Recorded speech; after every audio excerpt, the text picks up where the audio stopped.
Hey everyone, and welcome to another deep dive. Today we're going to plunge headfirst into the terrifying world of the Wendigo.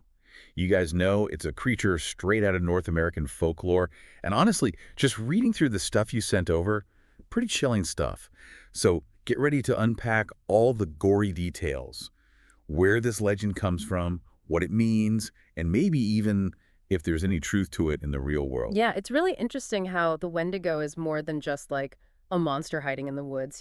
It's super connected to the history and culture of all these Algonquin-speaking tribes. Right, especially those who lived up north, like around the Great Lakes and the Canadian Shield. Exactly. Think about it. Brutal winters, hardly any food, always that fear of starving to death. These weren't just stories. They were real problems these folks faced every day. Yeah, serious survival mode. Yeah. So the Wendigo, it came from that, right? Like more than just a scary story, it was about those deep fears. Totally. I mean, imagine being out there, isolated, and seeing how desperation could twist people.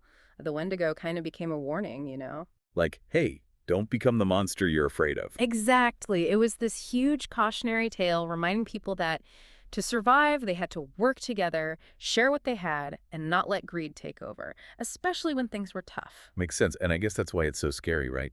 The way the Wendigo is described, it's not your average monster. It really isn't. You're not going to find the Wendigo as some big, muscly beast. It's usually described as super skinny, almost skeletal, with these deep, hollow eyes. Right, like a walking skeleton almost. Some stories even say it's got a heart of ice completely frozen, no feelings at all. And that image, it goes straight to what the Wendigo is all about. Pure, insatiable hunger. It can never get enough, and that craving just takes over completely. Spooky. And then there's the whole thing about if you're not careful, you could become one, right? Like if you start eating human flesh or if you get too selfish. That's a core part of the legend. It's like a warning that if you give in to those darkest urges, to that greed, you risk turning into the very thing you're afraid of. It's almost like the monster is us, in a way. And to make it worse, they say it's super strong, lightning fast, and can sneak up on you. Yeah, imagine being out in the wilderness and knowing that something like that could be out there, hunting you. Chilling. And then there's that whole vibe. That silence when it's around and how the temperature suddenly drops. Yeah. It's like the world itself is scared. Right. And the Wendigo, it doesn't just stay in the woods. It's popped up in modern horror, too, like in movies. Ravenous, right. Yeah. That movie about those soldiers out west. Talk about a dark side to conquering new land. And then you've got Antlers. That one takes the Wendigo and makes it about abuse, about trauma passed down through families. It's kind of crazy how this old story still freaks us out today. Yeah. Maybe because it hits on those fears we have about the darkness inside us all and how easily things can go bad.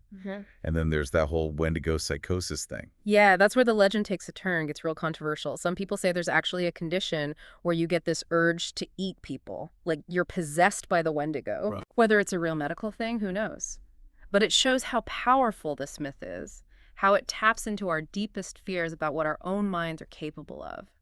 We've gone from ancient stories to modern movies, Yeah. and now even into, like, psychology. Mm-hmm. So what's the big takeaway here? After this deep dive, what are we left with? I think the Wendigo, even though it's this terrifying monster, it makes you think about human nature, about what happens when you let your desires run wild, and how important it is to have a community to support each other. Yeah, it's like a reminder that the monster isn't always out there. It could be inside us, too, especially when things get rough.